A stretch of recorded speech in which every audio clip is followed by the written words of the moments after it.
ঘোষ তিনি যেটা দাবি করছেন যে মেয়র পদ ছাড়তে চেয়ে ফিরহাদ হাকিমকে সম্মতি দিয়েছেন মমতা বন্দ্যোপাধ্যায়। কুণাল ঘোষের যেটা দাবি যে অনেকদিন ধরেই অনুমতি চাইছিলেন ফিরহাদ হাকিম, বলেছিলেন পুরসভায় কাজ করা যাচ্ছে না।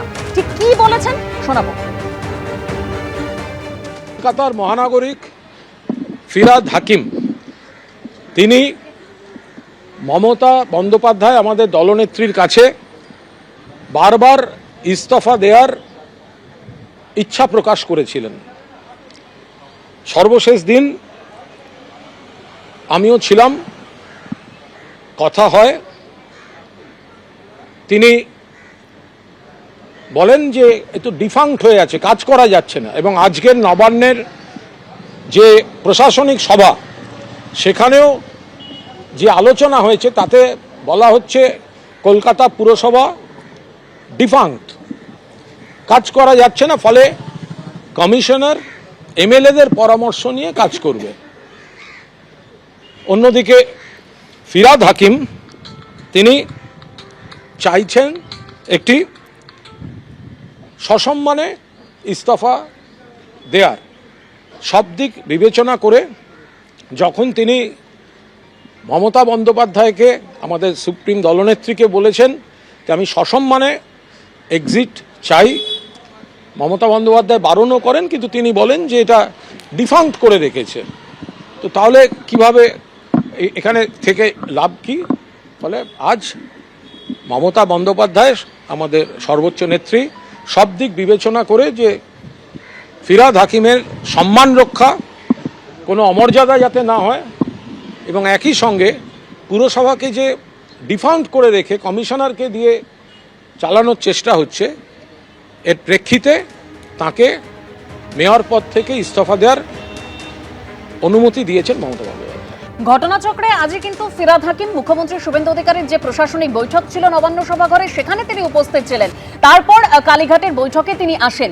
আর কুণাল ঘোষ যে দাবি করছেন তা নিয়ে ফিরহাদ হাকিম ঘনিষ্ঠ মহলে ঠিক কি জানিয়েছে আমরা জানবো আমাদের প্রতিনিধি অনির্বাণ বিশ্বাসের কাছ থেকে। অনির্বাণ, দেখো, তোমাকে প্রথমেই জানিয়ে রাখি যে কুণাল ঘোষ যে বক্তব্য রেখেছেন তার একাংশ কিন্তু মেনে নিয়েছেন ফিরহাদ হাকিম স্বয়ং, এবং ঘনিষ্ঠ মহলে তিনি জানিয়েছেন যে হ্যাঁ, এটা ঠিক যে এক সময় তিনি মমতা বন্দ্যোপাধ্যায়ের কাছে তিনি পদত্যাগ করবার ইচ্ছা প্রকাশ করেছিলেন এবং সেই বিষয়ে কিন্তু তিনি জানিয়েছিলেন। যদিও মমতা বন্দ্যোপাধ্যায় তাকে এই সিদ্ধান্ত নেওয়া থেকে বিরত থাকতে বলেন আপাতত, যদিও এই মুহূর্তে কিন্তু ফিরহাদ হাকিম তিনি কিন্তু কোনোভাবেই পদত্যাগ করেছেন বা পদত্যাগ করতে চলেছেন এরকম কোনো সিদ্ধান্ত তিনি নেননি, এমনটাই কিন্তু ঘনিষ্ঠ মহলে তিনি জানিয়েছেন। ফলত যে জল্পনা উঠেছে যে ফিরহাদ হাকিম পদত্যাগ করতে চলেছেন বা পদত্যাগ করছেন, এরকম কিন্তু এখন মুহূর্তে দাঁড়িয়ে কোনো সিদ্ধান্ত নেই। আগামীতে কি হবে সেই সিদ্ধান্ত পরবর্তী সময়ে তিনি জানাবেন, ঘনিষ্ঠ মহলে এমনটাই তিনি দাবি করছেন। ধন্যবাদ অনির্বাণ।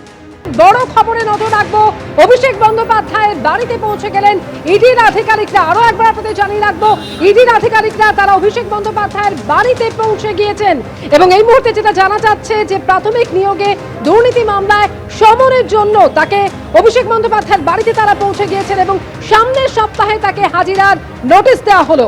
দেখতে পাচ্ছেন এই মুহূর্তে সেই ছবি, অভিষেক বন্দ্যোপাধ্যায়ের বাড়ির সামনে ইডির অফিসাররা তারা দাঁড়িয়ে রয়েছেন।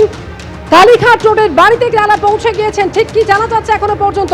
প্রকাশ সিনহা সরাসরি আমাদের জানাবেন। প্রকাশ, ইডি সূত্রের খবর, যেটা ইডি সূত্রে জানা যাচ্ছে যে আজকে ফের ইডি আধিকারিকরা অভিষেক বন্দ্যোপাধ্যায়ের বাড়িতে গিয়েছিলেন এবং সেখানে তারা নোটিশ দিয়ে এসছেন প্রাথমিক নিয়োগ দুর্নীতি মামলায়।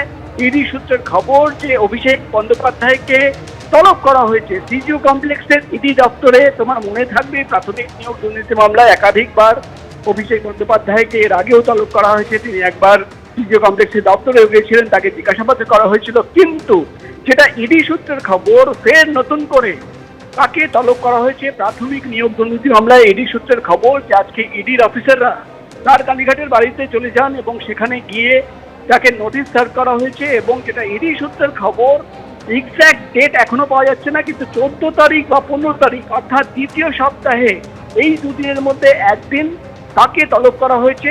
সেকেন্ড উইকে অভিষেক বন্দ্যোপাধ্যায়কে তলব করা হয়েছে সিজিও কমপ্লেক্সের ইডি দপ্তরে। এবং যেটা ইডি সূত্রের খবর, যেটা ইডির আধিকারিকরা দাবি করছেন, তুমি জানো প্রাথমিক নিয়োগ দুর্নীতি মামলায় তোমার মনে থাকবে যে অভিষেক বন্দ্যোপাধ্যায় তিনি কিন্তু ইডি দপ্তরে গিয়েছিলেন, একাধিক নথি তিনি জমা দিয়েছিলেন এবং সেই সমস্ত নথি খতিয়ে দেখার পর, এবং যেটা ইডি সূত্রের খবর যে নতুন বেশ কিছু তথ্য সামনে এসছে। তোমার মনে থাকবে প্রাথমিক নিয়োগ দুর্নীতি মামলায় লিপস অ্যান্ড বাউন্সের নাম সামনে এসেছিল এবং ইডির তরফে যে চার্জশিট জমা করা হয়েছিল, সেই সিবিআই তরফে যে চার্জশিট জমা করা হয়েছিল সেখানে কিন্তু লিপস অ্যান্ড বাউন্সের একাধিক নাম ছিল, অভিষেক বন্দ্যোপাধ্যায়ের নাম দেওয়া হয়েছিল। এবং যেটা ইডির তরফে দাবি করা হচ্ছে যে যেভাবে টাকা পৌঁছে গেছিল লিপস অ্যান্ড বাউন্সের একাধিক অ্যাকাউন্টে এবং যেভাবে টাকা নেওয়া হয়েছে সেই সমস্ত তথ্য সামনে রেখে তোমার মনে থাকবে একটা অডিও ক্লিপিং অর্থাৎ একটা অডিও রেকর্ডিং এর কথা বলা হচ্ছে, যেখানে কিন্তু বারবার কালীঘাটের কাকু সুজয় কৃষ্ণ ভদ্র তিনি তার মুখে কিন্তু অভিষেক বন্দ্যোপাধ্যায়ের নাম শোনা হয়েছিল এবং যেভাবে টাকার লেনদেনের তথ্য সেই অডিও রেকর্ডিং এর রয়েছে সেই তথ্য সামনে রেখে। এবং যেটা ইডির দাবি করা হচ্ছে যে লিপস অ্যান্ড বাউন্স যে কোম্পানি, সেই কোম্পানির অ্যাকাউন্ট খতিয়ে দেখার পর যেটা দেখা যাচ্ছে যে অভিযোগ উঠে আসছে যে চাকরি বিক্রি করে টাকা এসছিল, ঠিক সেই সময় কিন্তু একাধিক সম্পত্তি কেনা হয়েছে এবং অ্যাকাউন্টে কিন্তু নগদ টাকা জমা পড়ছে। অর্থাৎ যেটা ইডি সূত্রের খবর, নতুন কিছু তথ্য, সেই তথ্য সামনে রেখেই কিন্তু ইডি আধিকারিকরা অভিষেক বন্দ্যোপাধ্যায়কে জিজ্ঞাসাবাদ করতে চান। একেবারেই তুমি আমাদের সঙ্গে থাকো। যে খবরে আমরা রয়েছি, অভিষেক বন্দ্যোপাধ্যায়ের বাড়িতে পৌঁছে গেলেন ইডির আধিকারিকরা। কালীঘাট রোডে অভিষেক বন্দ্যোপাধ্যায়ের যে বাড়ি, সেই বাড়িতে গিয়ে তারা ইতিমধ্যেই সমন ধরিয়েছেন। প্রাথমিক নিয়োগ দুর্নীতি মামলায় অভিষেক বন্দ্যোপাধ্যায়কে সমন দেওয়া হয়েছে, সামনের সপ্তাহে হাজিরার জন্য নোটিশ দেওয়া হয়েছে। তদন্ত করতে গিয়ে বেশ কিছু তথ্য সামনে আসে, সেই তথ্যকে সামনে রেখে জিজ্ঞাসাবাদ করতে চান ইডির আধিকারিকরা। অভিষেক বন্দ্যোপাধ্যায়ের বাড়িতে পৌঁছানো জিডি আধিকারিকরা। প্রকাশ সিনহা আমাদের প্রতিনিধি রয়েছেন আমাদের সঙ্গে। প্রকাশ, এর আগে তদন্তে লিপস অ্যান্ড বাউন্সের কথা জানা গিয়েছিল, একটি অডিও মেসেজও কিন্তু সামনে এসেছিল। সেক্ষেত্রে কোন কোন সূত্রের খোঁজে, কোন তদন্তের জন্য অভিষেক বন্দ্যোপাধ্যায়কে আবারও জিজ্ঞাসাবাদ করতে চাইছেন ইডি আধিকারিকরা? দেখো, তুমি জানো ইডি আধিকারিকরা মূলত মানি লন্ডারিং অর্থাৎ টাকার যে লেনদেন হয়েছে সেই তথ্য সামনে রেখেই কিন্তু তদন্ত করেন। অর্থাৎ টাকা চাকরি বিক্রি করে যে কোটি কোটি টাকা তোলা হয়েছিল বাজার থেকে, চাকরি বিক্রি করে তোমার মনে থাকবে সিবিআই তরফে যে চার্জশিট জমা পড়েছে সেখানে কিন্তু একাধিক অভিযোগ আনা হয়েছিল। এবং সেই অভিযোগে একটা অভিযোগ ছিল যে কালীঘাটের কাকু অর্থাৎ সুজয় কৃষ্ণ ভদ্র, তার মাধ্যমে কিন্তু একাধিক এজেন্টরা তারা কিন্তু চাকরি বিক্রি করে যে টাকা পৌঁছে গেছিল তাদের কাছে, সেই টাকা পৌঁছে গেছিল সুজয় কৃষ্ণ ভদ্রের কাছে এবং লিপস অ্যান্ড বাউন্সের অ্যাকাউন্টে। এবং একটি অডিও রেকর্ডিং এর বেশ কিছু ট্রান্সক্রিপশন চার্জশিটের কপিতে ছিল এবং সেখানে যেটা দাবি করা হচ্ছিল যে একাধিক ব্যক্তিদের সঙ্গে বৈঠক করার সময় সুজয় কৃষ্ণ ভদ্র দাবি করছেন যে সাহেব মানবেন না, অর্থাৎ কিভাবে টাকার লেনদেনের তথ্য সামনে ছিল, কত টাকা দিতে হবে, কত টাকায় চাকরি বিক্রি করতে হবে, সেই যাবতীয় রেকর্ডিং এ কিন্তু তথ্য পাওয়া গেছিল। এবং সেই তথ্য সামনে রেখে যখন ইডি আধিকারিকরা দাবি করছেন যে তারা কিন্তু তদন্ত শুরু করেন এবং যেটা দেখা যাচ্ছে, যেটা ইডির তরফে দাবি করা হচ্ছে যে দেখা যাচ্ছে যে যেভাবে এই অভিযোগ উঠে আসছে যে সময় একেবারেই প্রকাশ, অভিষেক বন্দ্যোপাধ্যায় তার বাড়িতে আমরা দেখতে পাচ্ছি সেই ছবি। ইডির আধিকারিকরা তারা কিছুক্ষণ আগেই পৌঁছে যান, তাকে তলব করা হয়েছে এবং যেটা জানা যাচ্ছে সামনের সপ্তাহেই হাজিরার জন্য তাকে নোটিশ দেওয়া হলো। কালীঘাট রোডের বাড়িতে গিয়ে আজকে তাকে সমন দিয়ে এলেন ইডির আধিকারিকরা।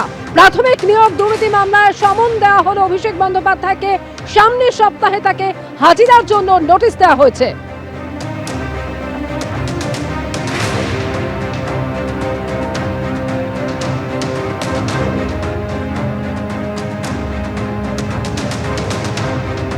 এবিপি আনন্দ, এগিয়ে থাকে, এগিয়ে রাখে।